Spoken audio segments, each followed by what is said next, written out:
Bonjour, je m'appelle Cryptolyse et j'ai perdu 126 450 $ en crypto.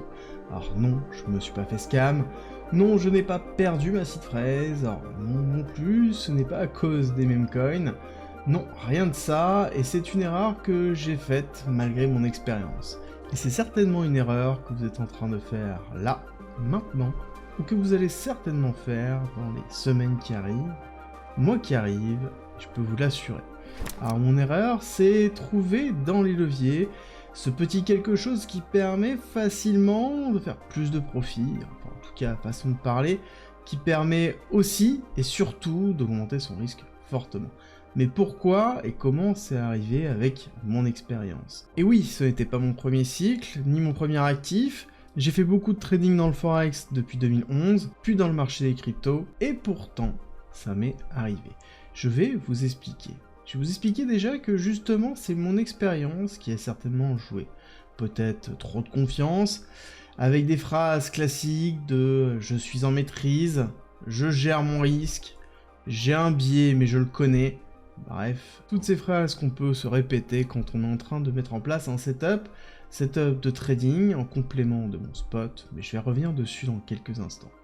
Je pense aussi que c'est parce que je voulais faire plus que mon spot, plus que mes autres trades ou positions, faire plus, montrer que on pouvait faire tout simplement beaucoup plus. Me le prouver à moi, me le prouver à mon portefeuille, pourquoi pas, mais je pense que c'était aussi une question d'ego. Ego qui s'est laissé emporter par une accélération folle dont on parlera dans quelques instants. Et justement, il y a une notion importante qu'on oublie souvent, surtout en bull run, c'est la relation risque-rendement.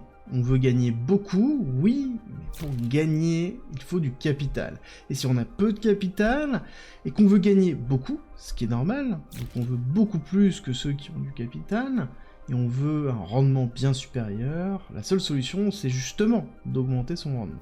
Sauf qu'on oublie que le rendement est toujours lié au risque. Donc si on augmente son rendement, ça sous-entend qu'on augmente aussi son risque sans forcément le comprendre. Et les leviers sont un des moyens, en effet, d'augmenter le rendement, mais d'augmenter aussi grandement le risque sans forcément en avoir conscience. Mais aujourd'hui, je ne vais pas dire que les leviers sont mauvais, non. Je ne vais pas vous expliquer comment mettre en place une stratégie à levier, non plus. Je vais tout simplement vous partager une expérience que j'ai vécue malgré toutes mes connaissances.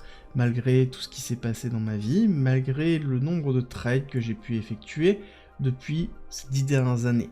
Et c'est pour vous montrer que justement, c'est quelque chose que vous pouvez vivre, et je vais vous expliquer comment potentiellement l'éviter, et surtout que vous ayez conscience de ce qui pourrait arriver. Mais concrètement, qu'est-ce qui s'est passé et pourquoi j'ai perdu autant en une fois?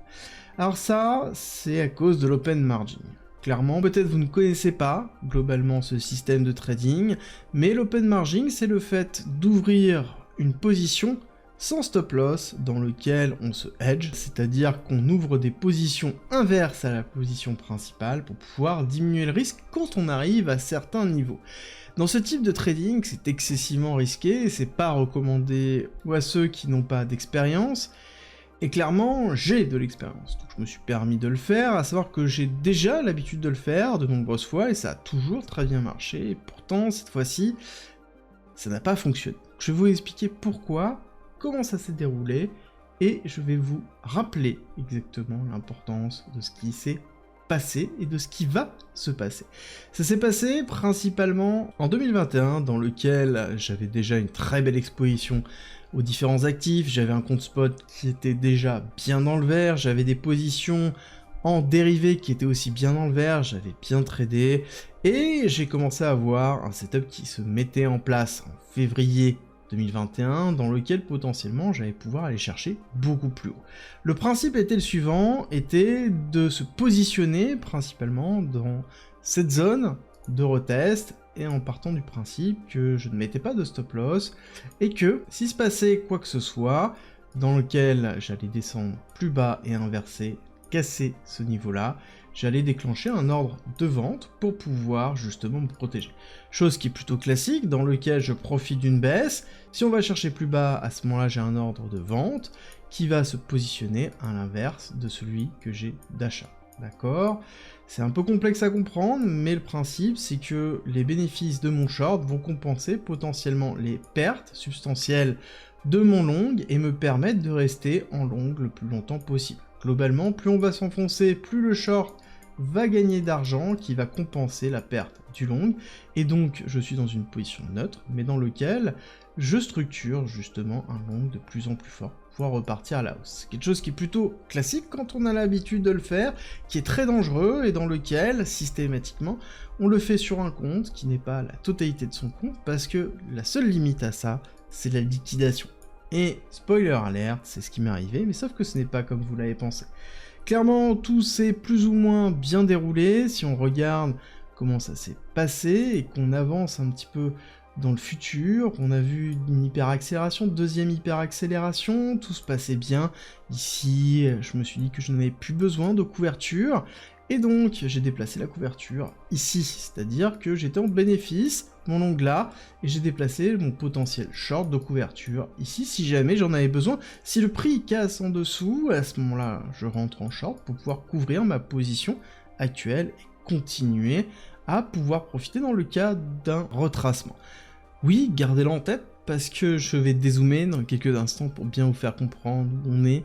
Mais tout se passait bien, donc je me suis préparé, j'ai managé, j'ai avancé petit à petit dans le cours, et quand on regarde, on continue à monter, on monte, sauf qu'il s'est passé un certain nombre de choses. Et oui, parce qu'on est monté très haut, donc pareil, j'ai managé mon trade, et je me suis mis en couverture ici. Tout simple, classique, dans lequel j'ai commencé à prendre des profits petit à petit dans cette accélération haussière, et justement, j'ai voulu couvrir ma position. Parce qu'en prenant profit dans ces zones-là, on se dit qu'on va renforcer lorsqu'on aura un gros retracement. Et c'est exactement ce qui s'est passé ici. Sauf que malheureusement, cet ordre ici ne s'est pas déclenché. Cet ordre-là ne s'est pas déclenché pour plusieurs raisons. Parce que je n'ai pas fait attention. Je n'ai pas fait attention à la liquidité, je n'ai pas fait attention au fait que le marché des crypto-monnaies était très volatile, beaucoup plus volatile que prévu, et que parfois cette volatilité dépasse les capacités des plateformes d'exchange à pouvoir justement valider un ordre. C'est quelque chose que j'ai subi directement, et ce qui s'est passé, c'est que mon ordre ne s'étant pas déclenché, mon levier de liquidation s'est déclenché ici. Sauf que dans ces jours qui étaient présents ici, étant donné que j'étais confiant que j'avais mon ordre, je n'étais pas disponible. Je n'ai pas disponible parce que oui, il y a des moments où on veut couper, sauf qu'il y a des moments où on laisse des ordres en pensant qu'on est couvert, parce qu'on a confiance, on est confiant, sauf que malheureusement, c'est pas passé de cette façon-là. Et tout même, je peux vous dire, c'est passé à cet endroit-là, cette mèche ici qui a été vraiment drastique. Comprenez bien la puissance de cette mèche. C'est une mèche dans laquelle, je vais zoomer pour bien comprendre, nous avons fait une liquidation quasiment en une journée de 13%. 13% alors que nous sommes, si je nous repositionne encore, on va dézoomer, laisser le cours s'afficher, pour que vous compreniez bien où nous sommes dans le bull run, dernier bull run, dans une phase simple de retracement dans lequel on était à peine à 58 000, avant d'atteindre les 60 000, dans lequel on a fait encore une hyper accélération par la suite, avant d'avoir le Shinaban. Et donc, globalement, ce qui s'est passé, c'est que j'étais vraiment persuadé que ça allait bien se passer, que mon ordre allait se couvrir, que dans tous les cas, j'allais pouvoir rattraper encore ce bas-là, pour pouvoir acheter. Et donc du coup, ici, mon ordre de short ne s'est pas déclenché, ici. Par contre, j'ai repris des positions ici, ici. Et lorsqu'on a fait encore la partie basse, je n'ai pas pu couvrir cette position parce que je n'avais pas accès durant cette période. Et je me suis fait tout simplement liquider ce compte. Alors c'était un compte, oui, mais ça m'a rappelé plusieurs choses. C'est que même dans une phase de bull run, et je pense que c'est important pour vous, même dans ces phases-là d'hyper accélération, parce qu'on va dézoomer, on va se mettre ici en daily, voire même en semaine, histoire de bien voir ce qui s'est passé. Quand on regarde là, ça nous rappelle que oui, on est dans un bull run, oui, on peut aller chercher beaucoup plus loin, Oui, ça monte, oui, on a des belles bougies, mais on a aussi des gros retracements. Des choses qui font mal, des choses dans lesquelles on a de la volatilité, dans lesquelles on prend des risques, et il faut comprendre que prendre des risques, c'est bien, mais est-ce qu'on en comprend vraiment la finalité? Se faire liquider dans cette mèche-là, dans cette mèche-là, dans cette mèche ici, est-ce que c'est vraiment ce que vous souhaitez? Est-ce que c'est vraiment le risque que vous voulez prendre? Donc pour moi, il faut faire attention. C'est un marché qui est très jeune, très volatile, peu de liquidité, surtout si vous êtes en France, dans lequel on ne peut plus faire de dérivés sur Binance, on ne peut plus en faire sur Bybit.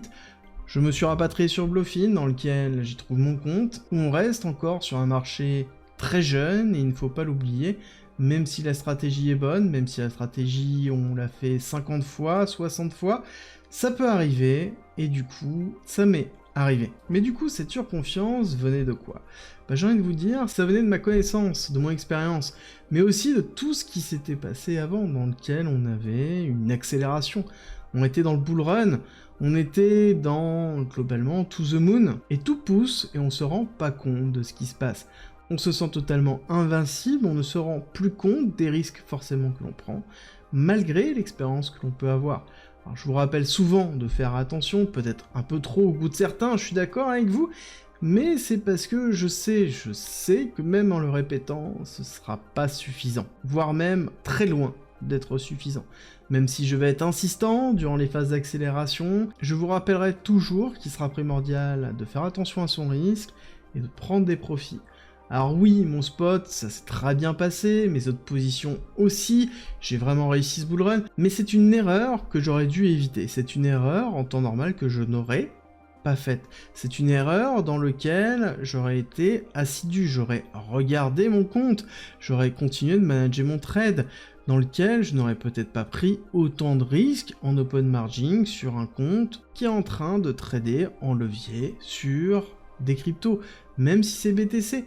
Mais imaginez que là on parle de BTC, imaginez que si vous le faites sur des altcoins dans lequel si BTC prend 10% en négatif, chute de 10, 15, 20, 30%, c'est pas la même chose, vous vous retrouvez avec du moins 30, moins 40, moins 50%. Comment vous voulez gérer ça en levier?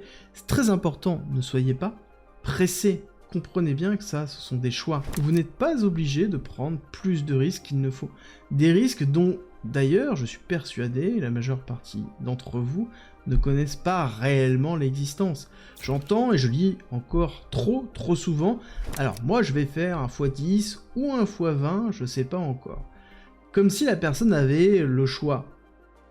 Et c'est pour ça que je pense qu'il est important de rappeler que non, on n'a pas le choix, c'est le marché qui décide, et vous ne pouvez qu'essayer d'en tirer le meilleur. Le mieux durant ces quelques mois, tous les 4 ans. Alors oui, c'est quelques mois, c'est court. Même très court, on pourrait dire, donc forcément, comprenez bien que ça va être très intense. Volatile et dangereux. Alors je sais que beaucoup l'oublient, c'est pas parce qu'on monte en hausse fulgurante qu'il n'y a pas de danger. Justement, c'est le pire des dangers qu'on sous-estime très souvent, et beaucoup trop veulent tout miser sur ce bull run, quitte à prendre des risques aberrants, alors qu'il suffirait simplement de faire celui-ci et de préparer le prochain.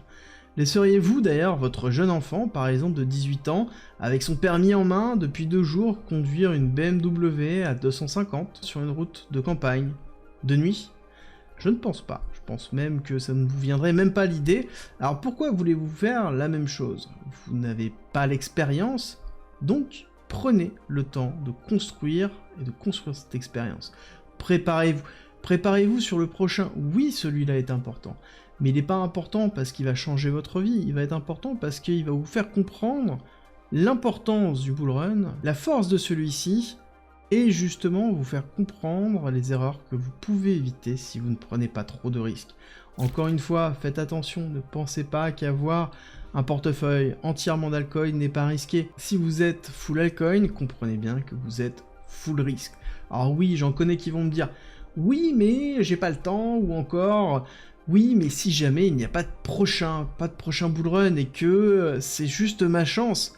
Encore une fois, j'ai envie de vous dire, et j'ai envie d'y répondre, mais alors qu'est-ce que vous faites là? Qu'est-ce qui fait que vous êtes si persuadé qu'il va en avoir un maintenant si vous ne pensez pas que le cycle prochain, il y en aura un autre? Et si vous ne comprenez pas la notion de cycle? pourquoi êtes-vous là? Et dites-vous que ce sont les mêmes questions qui sont posées dans les cycles précédents. Il faut comprendre les marchés financiers, il faut comprendre ces évolutions pour comprendre qu'on est sûr de rien, mais que justement, c'est là où se trouve le risque et c'est là où se trouve l'opportunité. Alors je sais que c'est compliqué et c'est pour ça que j'ai fait une vidéo qui vous explique une méthode d'investissement simple en 4 étapes et qui vous montre les outils pour le faire. C'est en commentaire en description si jamais ça vous intéresse. Mais est-ce que c'est une solution magique? Je viens de vous dire non. L'important de comprendre, c'est que ce bull run, comme tous les autres, il va falloir survivre, il va falloir tenir, il va falloir surtout vendre et ne pas racheter. Résister à la cupidité, et ça, même avec une stratégie, je peux vous assurer que c'est une épreuve, un challenge. C'est grisant, enivrant, et je vous souhaite à tous et toutes de réussir ce bull run en beauté, mais surtout, rappelez-vous que le plus important sera de vendre. Car si vous ne vendez pas, vous n'avez rien gagné, vous êtes juste en mode démo et vous n'aurez rien appris et vous ne serez pas prêt pour le prochain bull run. Parce que oui, peut-être il sera pas dans 4 ans, mais je peux vous assurer qu'il y aura toujours un prochain cycle. La temporalité, c'est une chose, la certitude d'avoir un nouveau cycle, elle est toujours présente. Et pour ça, il vous suffit de dézoomer sur les cartes de marché et vous verrez qu'il y a toujours un cycle haussier après un cycle baissier.